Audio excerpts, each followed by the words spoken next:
जय श्री कृष्णा दोस्तों, बीएसरा फैमिली में आपका स्वागत है। दोस्तों, इस बार सावन माह में अधिक मास का होना बहुत ही दुर्लभ योग माना जा रहा है। साथ ही दोस्तों, इस योग में अगर आप मंगलवार के दिन इस उपाय को कर लेते हैं तो आपकी कैसी भी मनोकामना है वो शीघ्र पूरी होती है। दोस्तों, अधिक मास और सावन माह का बहुत ही दुर्लभ योग बना हुआ है, तो आप 4 मंगलवार इस उपाय को अवश्य करें। आप किसी भी मंगलवार से इस उपाय को शुरू कर सकते हैं। दोस्तों, सावन माह और पुरुषोत्तम मास का ऐसा संयोग कई वर्षों के बाद देखने को मिल रहा है, क्योंकि देखिए, सावन का महीना भगवान शंकर का माना जाता है और पुरुषोत्तम मास श्री हरि विष्णु का माना जाता है। हर और हरि के मिलन का माह माना गया है। इसमें अगर आप सच्चे मन से मतलब श्री हरि विष्णु का और भगवान शंकर का पूजन करते हैं तो निश्चित ही उनकी कृपा प्राप्त होती है। तो आप इसी महीने के मंगलवार में उपाय को शुरू करें। चारों मंगलवार के दिन अगर आप इस उपाय को कर लेते हैं तो यकीन मानिए, आपके ऊपर कैसी भी परेशानी है, आपकी कैसी भी मनोकामना है, वो बहुत ही शीघ्र पूरी होती है। दोस्तों, इस उपाय को करने से जीवन में चल रहे कष्टों से मुक्ति मिलती है, आपका मंगल ग्रह मजबूत होता है और जिन दंपतियों को संतान सुख की प्राप्ति नहीं हो पा रही है वो तो उनको ये उपाय अवश्य करना चाहिए, क्योंकि मंगल के कारण ही संतान सुख में रुकावट आती है। किसी भी मंगलवार के दिन इस उपाय को कर सकते हैं। अगर आप चारों मंगलवार में इस उपाय को कर लेते हैं तो यकीन मानिए, इन चारों मंगलवार में ही आपकी जो मनोकामना है वो अवश्य ही पूरी होगी। दोस्तों, उस उपाय को जानने से पहले अगर अभी तक आपने हमारे चैनल को सब्सक्राइब नहीं कर रखा तो प्लीज़ सब्सक्राइब जरूर कर लें, बगल में बेल आइकन को ही प्रेस कर दें, जिससे मेरे आने वाली सभी लेटेस्ट वीडियो का नोटिफिकेशन सबसे पहले आप तक पहुंच सके। दोस्तों, इस उपाय को आप मंगलवार के दिन सुबह से शाम तक कभी भी इस उपाय को कर सकते हैं।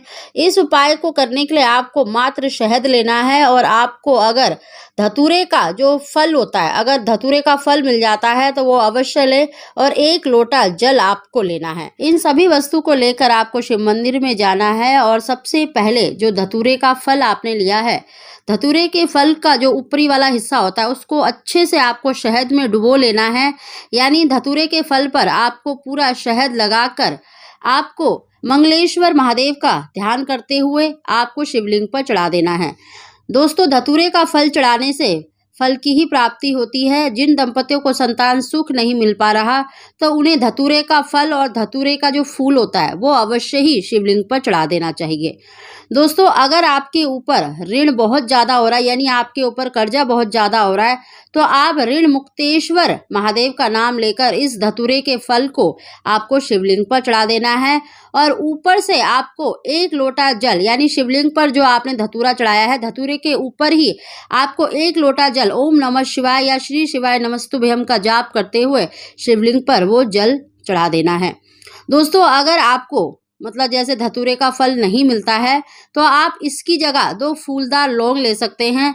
लौंग का बहुत ही श्रेष्ठ उपाय माना जाता है। लौंग का उपाय करने से आपके जीवन में चल रही परेशानियां दूर होती हैं, आपकी जो मनोकामना है वो शीघ्र पूरी होती है। दोस्तों, आपको 2 फूलदार लौंग लेने हैं और उनको अच्छे से शहद में डुबो लेना है और मंगलेश्वर महादेव का या ऋण मुक्तेश्वर महादेव का नाम लेकर शिवलिंग पर वो लौंग चढ़ा देने हैं और ऊपर से आपको 1 लोटा जल ओम नमः शिवाय या श्री शिवाय नमस्तुभ्यम का जाप करते हुए शिवलिंग पर चढ़ा देना है। दोस्तों, इस उपाय भी मंगलवार के दिन कर सकते हैं। अगर आप चारों मंगलवार में इस उपाय को कर लेते हैं तो यकीन मानिए, आपके जीवन में कैसी भी परेशानी चल रही है वो अवश्य ही दूर होगी और आपकी जो मनोकामना है वो शीघ्र पूरी होगी। दोस्तों, धतूरे का फल अगर आपको मिल जाता है तो आप अवश्य चढ़ाएं। जिन दंपतियों को देखें संतान सुख नहीं मिल पा रहा, उन्हें मतलब धतूरे का फूल और धतूरे का फल अवश्य ही शिवलिंग पर चढ़ाना चाहिए। ऐसा करने से निश्चित ही आपको संतान सुख की प्राप्ति होती है। तो दोस्तों, इस उपाय को करें, लाभ प्राप्त करें। आप सभी को जय श्री कृष्ण।